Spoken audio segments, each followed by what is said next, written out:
Tenho enfrentado problemas com a minha mãe. Tomei bronca por ir à igreja ao invés de curtir carnaval. Filho, há uma coisa que você vai ter que aprender na vida, é que aos seus pais cabe você respeito e amor. Não cabe você querer que eles sejam do jeito que você quer. Sua mãe fala isso porque é o melhor que ela sabe, é o melhor que ela entende. Minha mãe nunca quis que eu fosse policial. Minha mãe nunca quis várias coisas na minha vida. Só que eu sou homem, eu decido minha vida e eu arco as consequências. Minhas contas sou eu que pago, então eu não preciso receber ordem de ninguém.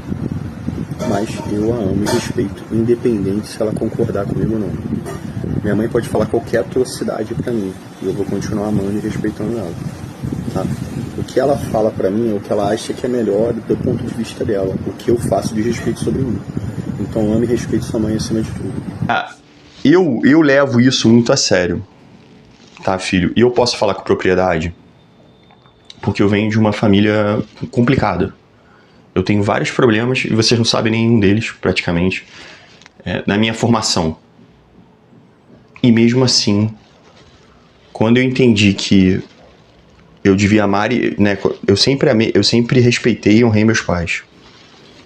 E quando fiquei mais maduro, eu fazia isso porque eu achava certo, mas quando eu fiquei mais maduro, eu continuo fazendo isso, não porque eu acho certo, é porque eu entendo que isso é o mais certo.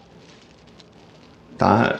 Você vai ficando mais velho, se você não for um tolo, né, se você não for um cara de alma pequena, você começa a observar o mundo. Você começa a ver as coisas do mundo. Você vai ser pai, você começa a entender alguns reflexos de posicionamento. E aí, naturalmente, filho, você começa a entender o quanto é, para você e não para os seus pais, importante honrar pai e mãe.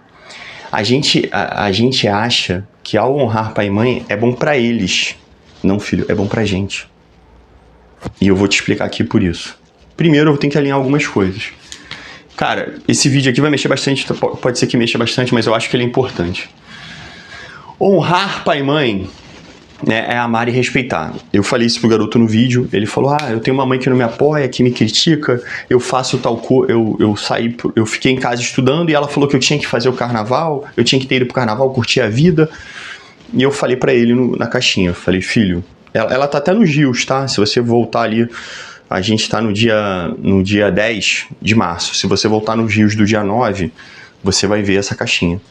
E eu falei assim, ele falou, minha mãe é muito difícil. Aí eu falei, filho, pai e mãe, a gente deve amor e respeito. Amar e respeitar. E isso é aceitar eles como são. Entende uma coisa, filho? Tem um rabino judeu que ele fala sobre amor e para mim é a melhor definição reflexiva sobre amor.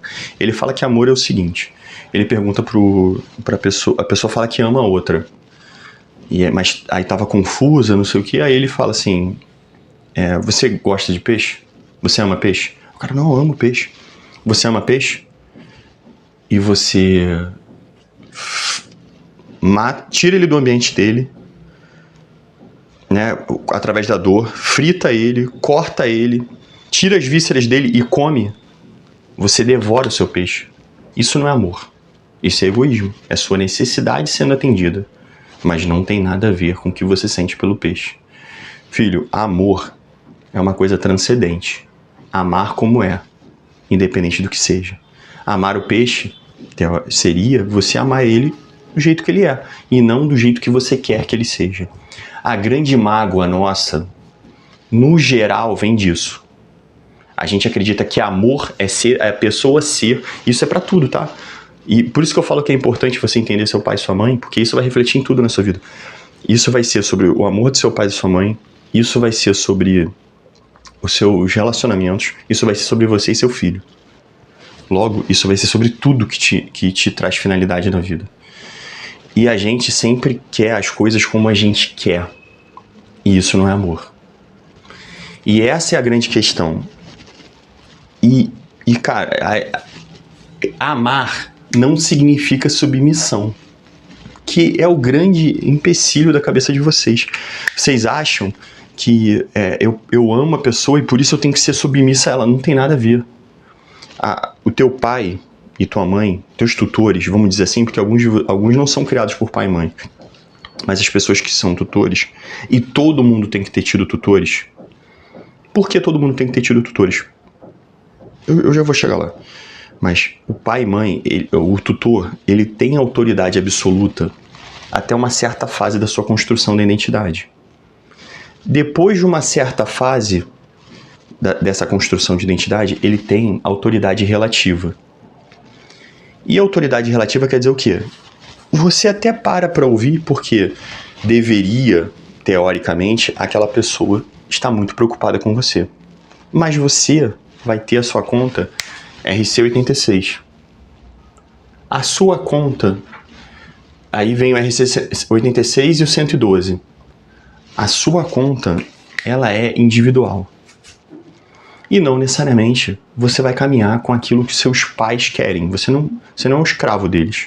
Eles te criaram, todo mundo que foi feito, assim como Deus nos fez e nos deu o livre-arbítrio para escolher as coisas boas e ruins, os pais, eles têm que ter consciência que eles criam a gente, essa é a regra, para a gente vencer o mundo. Então, um bom pai, teoricamente, é um pai que faz o treinamento bem feito para o filho dele ter condições de, quando chegar na idade de tomar as decisões, ele está pronto. Esse é o pai ideal. Mas, filho, é normal isso? Não. Não é normal. Não é normal. E aí que tá. Você amar ele, independente dele não ser o ideal, é o grande divino da coisa. Certo? Reconhecer o valor da sua existência. E aí eu vou explicar isso. Filho, um cavalo já nasce andando. Se a gente botar nos estudos científicos, na literatura, vai dizer que o cérebro animal ele nasce mais pronto que o cérebro humano. Mas eu já falei isso aqui, mas o cérebro animal não tem capacidade adaptativa para poder lidar com a troca de ambiente, com a troca de situação. Ele é feito para aquele ambiente. Pegar um leão, botar na neve, ele morre. Se você nascer no deserto, mas for criado na neve, você se adapta.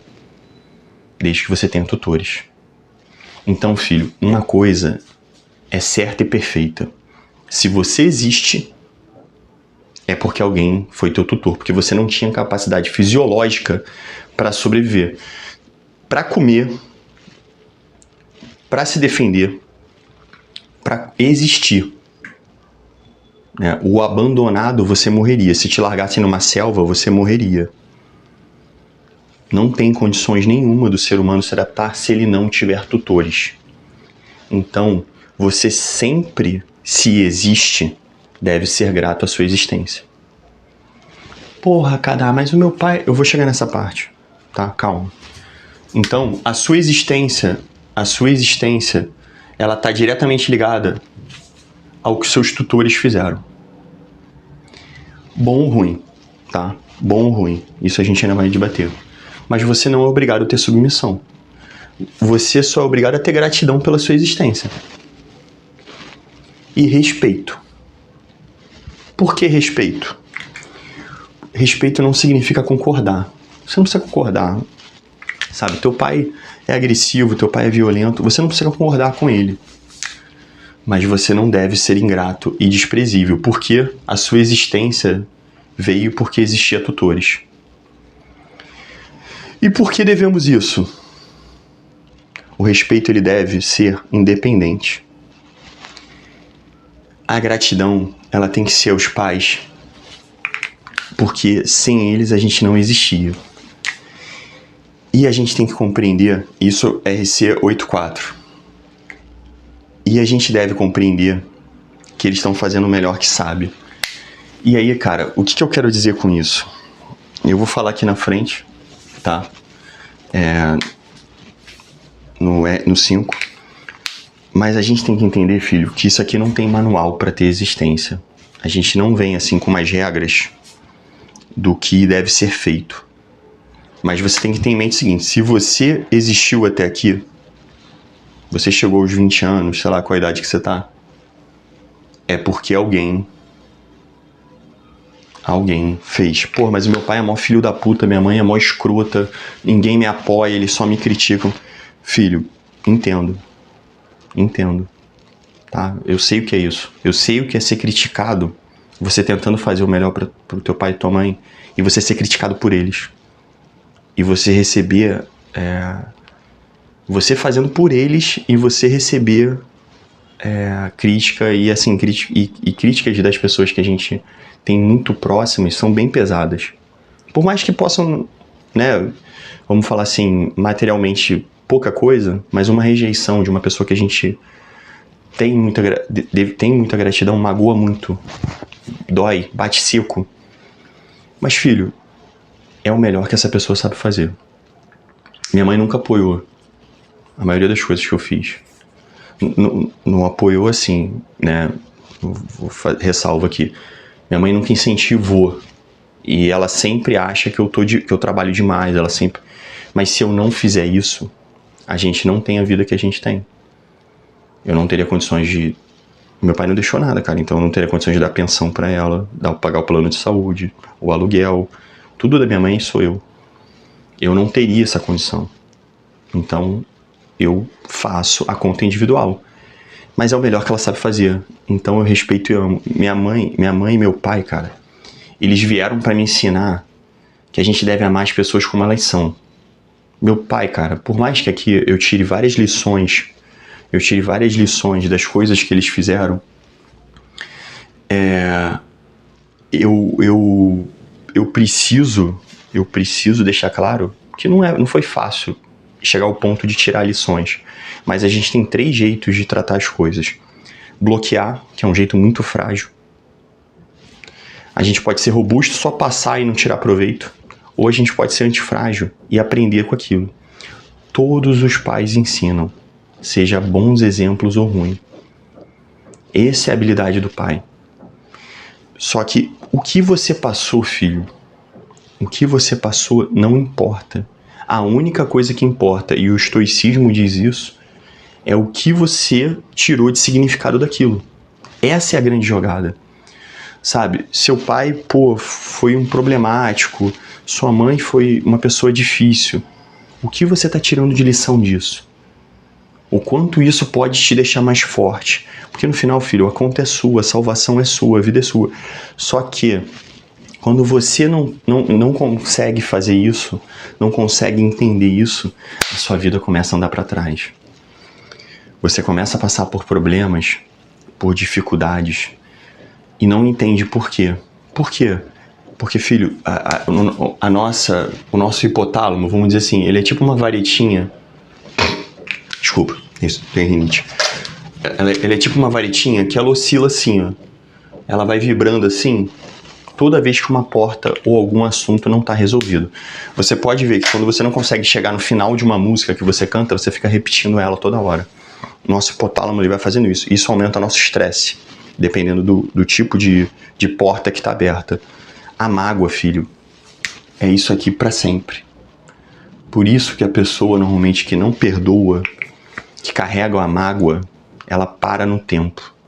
Ela não consegue andar para frente, porque ela não tem nem energia. Metade da energia dela começa no dia com ela já irritada, porque a vida dela é assim, porque o pai não foi como ele achou que deveria ser. Pô, filho, isso vai atrasar só você. Teu pai vai ter que pagar a conta dele. A sua mãe vai ter que pagar a conta dela. Mas você, magoado pelas pessoas, você não vai conseguir ter a sua energia plena. Você vai sempre ficar remoendo algo e culpando algo. E no final tudo é na gente, filho. Qual o significado você deu para as lições erradas que seu pai e sua mãe te deram como exemplo? Meu pai deu várias lições erradas, filho. Várias. Né, quando a gente ainda está na autoridade absoluta, que normalmente vai até os 12 anos, a gente vê nosso pai como herói. Nosso pai e nossa mãe, né? Tipo, o herói e a princesa, né? Eles são... E, cara, quando você começa a crescer e começa a questionar as coisas, entender as coisas, e ver, você começa a ver que não são. Pô, são pessoas de carne e osso, filho. Sabe, meu avô, ele foi um pai muito duro pro meu pai. Sabe, ele pagava todas as coisas que tinha que pagar, mas descia o chicote, descia a cinta, descia a lambada em qualquer coisinha. Mas o meu avô, se você ver a história dele, ele não teve pai. A mãe dele engravidou de alguém que abandonou, e a mãe dele trancava ele em casa com 5 anos e ia pra pagode. Forró, né? Meu avô falava. Porra, que estrutura familiar meu avô teve pra tirar a referência? Ele só entendeu que não podia deixar faltar nada em casa. Então era isso que ele achava que tinha que fazer. E porra, não, e aí os filhos eram putos. Mas por quê? Ele não teve também. Ele não sabia nem qual o parâmetro dele. É a infância que dá, filho. Ele tinha as mágoas dele e refletia nos filhos. Meu pai nunca me bateu. Meu pai era o mais agressivo do mundo, filho. Meu pai me aterrorizava só com o olhar. Meu pai literalmente, ele tinha um hack do rei, do One Piece. Que quando olha assim, meu irmão, a gravidade pesa. Caraca, meu irmão. Meu pai só olhava pra mim. Meu pai sempre me prometeu que me daria uma surra. Ele falou, moleque. Aí meu pai falava, não me faça prometer te dar uma surra, que se eu te der, eu vou acabar contigo. E eu tenho certeza que ele acabaria comigo. Meu pai apagava gente gigante. Tem cenários do meu pai brigando com 3, 4 no bar. Meu pai nunca fez luta, era só porradeiro. Porradeiro de bicho, sacou? Soco na cara, cabeçada, mordida. Meu pai era bicho. Se virasse o disjuntor do meu pai, chegasse... A regra do meu pai era... Passou de um palmo, filho. Passou de um braço. Tu pode ser mulher, criança... Ele saía pegando tudo. Só parava quando alguém tivesse arriado. Meu pai sempre foi assim. Meu pai era bicho para essas coisas. Se ele me pegasse, ele me arrebentaria. Depois de velho, né? Hoje não. Mas, meu irmão, a pressão de saber era complicado. Meu pai sempre foi muito violento. Então ele descontava nas coisas. Batia a porta, quebrava a coisa. Mas ele nunca me bateu. Porque ele não achava certo o que meu avô fez com ele. Porra, você viu que ele tá tentando melhorar? Por mais que ele tenha... Cara, quantas vezes, por diversas coisas que meu pai fez, porque a nossa vida era difícil, porque meu pai, como líder, ele deixou muito a desejar. Meu pai era totalmente carnal, sabe? Emoção, explosão, sabe? Tinha uma energia absurda, mas sem direção. Sabe? As direções sem plano, sabe? Muito... no NHS, na hora sai... E aí as coisas iam dando problema. Perdi um puto emprego, e aí a nossa vida ficou difícil, e não sei o que, e não se sujeitava a qualquer tipo de trabalho. No final, depois a gente tava catando lixo, cara. Então, assim, diversas vezes na minha vida, eu culpava meu pai, quando era mais imaturo. Porra, que eu não sei. E meu pai, meu pai jogava as frustrações dele em cima de mim e da minha mãe. Hoje eu entendo completamente. Ele não conseguia lidar com as frustrações dele, então ele descastava na bebida, na violência, na agressividade, no terror. Irmão, não tem nenhum terror que alguém me deu, nem no COESP, nem que se compara ao terror que meu pai me dava. Não tem, filho, não tem. Hoje vocês iam dizer que é tortura psicológica, caraca, eu vejo por muito menos vocês dizendo, é ambiente tóxico. Filho, eu amo aquele cara. Eu amo, assim, da minha voz embargar, já faz 20 anos, já faz 15 anos que meu pai morreu. Eu sei que ele, dentro dos seus limites, estava fazendo o seu melhor. Essa é a parada, filho. Então eu não carrego peso nenhum das coisas difíceis que eu passei. Eu entendi que, hoje eu entendo, assim como José do Egito ensina, que para eu me tornar quem eu sou, eu tive que passar por aquilo. Deus é perfeito. Ele não me deixou desistir. Por mais que eu não tivesse maturidade. Eu queria ser um cara forte. Sempre quis, filho. Sempre quis ser o cara que guia a própria história. Nunca quis acreditar em destino, porque meu destino não era bonito, o que eu ia colher, se eu aceitasse ele. Eu queria encarar o mundo, e eu não desisti ainda, eu ainda estou encarando. Mas se eu não tivesse passado por tudo que eu passei, filho, eu não tinha a mente que eu tô. Porque vocês muitas vezes, já veio mais de uma vez um garoto chegou pra mim e falou assim, eu queria ter tua mentalidade. Filho, vai catar lixo. Sai aí agora da tua casa, começa a catar lixo na casa de todos os teus vizinhos, para eles verem tu catando lixo. Reza pros seus pais e sua mãe ficarem desestruturados, pra você passar necessidade de ter que pedir fiado pra poder ter comida. Peça pra ter uma educação tão ruim que depois você vai ter que sacrificar mais de metade do seu salário pra poder pagar as contas. Peça pra ter tanto problema, filho, que parece que tua vida é um castigo. E aí, tu vai virar e apostar tudo. Que nem eu apostei. Se você tiver culhão, que nem eu tenho. Mas se você não estiver disposto a passar tudo que eu passei, filho, o melhor que eu posso fazer é, através das minhas mensagens, você estudar e tentar não passar por isso.